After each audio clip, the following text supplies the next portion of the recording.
Bismillahirrahmanirrahim. Assalamualaikum warahmatullahi wabarakatuh. Bagaimana kabar anak-anak? Baik-baik saja. Semoga kalian selalu mendapat perlindungan dari Allah Subhanahu wa taala dan tetap semangat, jaga kesehatan selalu. Baik anak-anak, sebelum kita lanjut materi pada hari ini, maka terlebih dahulu kita berdoa dahulu. Berdoa, silakan. Bismillah.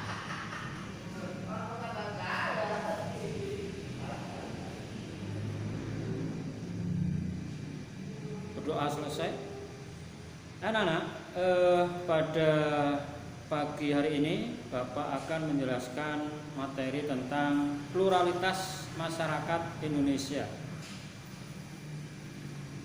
Istilah pluralitas ini berasal dari kata plural yang berasal dari bahasa Inggris, yaitu plural, yang artinya adalah jamak. Bisa diartikan tidak hanya satu atau lebih dari satu, beraneka ragam. Sehingga kalimat pluralitas masyarakat Indonesia ini bisa kita artikan masyarakat di Indonesia terdiri dari beraneka ragam. Keanekaragaman ini bisa berdasarkan karena pemeluk agamanya, karena suku bangsanya, sehingga berdampak pada budaya yang berkembang di negara kita ini juga sangat banyak. Mengapa masyarakat kita bisa bersifat plural atau banyak? Ini tidak lepas karena ditinjau dari faktor historis dan geografis. Ini yang menjadi penyebab kenapa masyarakat kita berbentuk atau bersifat plural atau majemuk. Istilah plural juga bisa kita ambil dengan istilah multikultural. Artinya apa? Multi itu bermakna banyak, sedangkan kultural itu adalah kebudayaan. Sehingga multikultural itu berarti masyarakat yang memiliki keberagaman budaya. Ini juga bisa diartikan dengan kata pluralitas masyarakat Indonesia. Kembali lagi kepada faktor, yaitu faktor yang menjadi penyebab terjadinya masyarakat yang plural. Masyarakat yang plural ini bisa kita tinjau dari aspek historis dan geografis. Secara geografis kita tahu bahwa wilayah negara kita ini adalah memiliki atau terdiri dari pulau, baik pulau yang besar maupun pulau-pulau yang kecil, di mana setiap wilayah ini dihuni oleh masyarakat yang memiliki kebudayaan tertentu. Jadi kalau kita lihat pulau terbesar ada Jawa, ada Kalimantan, ada Sumatera, ada Sulawesi, ada Irian atau Papua. Ini yang bisa kita lihat secara kasat mata tentang pulau-pulau yang besar. Dan ini masyarakatnya juga mengembangkan budaya yang berbeda-beda. Bahkan yang tinggal di situ juga dikategorikan dengan istilah suku yang berbeda-beda. Bahkan di Jawa saja, yang satu pulau yang tidak dibatasi oleh laut, di Jawa saja kita mengenal ada suku Jawa, ada suku Sunda, ada suku Tengger, dan lain-lain. Itu salah satu contoh bahwa geografis berpengaruh terhadap munculnya keanekaragaman budaya di Indonesia. Kemudian secara historis,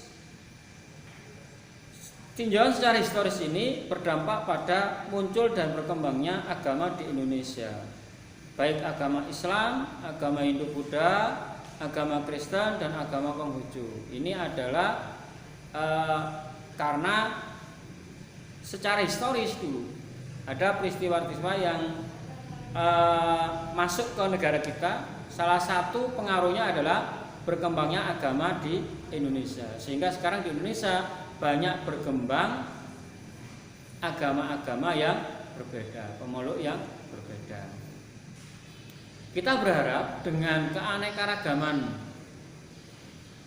masyarakat di Indonesia yang cukup multikultural ini tidak lagi menjadi penyebab retaknya kehidupan bermasyarakat dan berbangsa.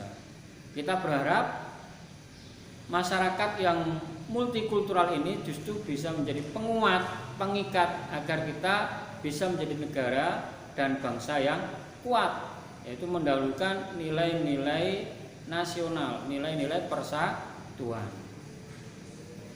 Di antara yang bisa kita amati kalau kita berbicara tentang pluralitas masyarakat di Indonesia, perbedaan yang pertama adalah perbedaan pemeluk agama. Di Indonesia ada beberapa agama yang dianut. Yang pertama adalah agama Islam. Agama ini adalah termasuk agama yang mayoritas. Menurut sensus tahun 2010, pemeluk agama Islam di Indonesia ini kurang lebih 87,2%. Ini menunjukkan bahwa agama Islam adalah agama yang mayoritas di negara kita.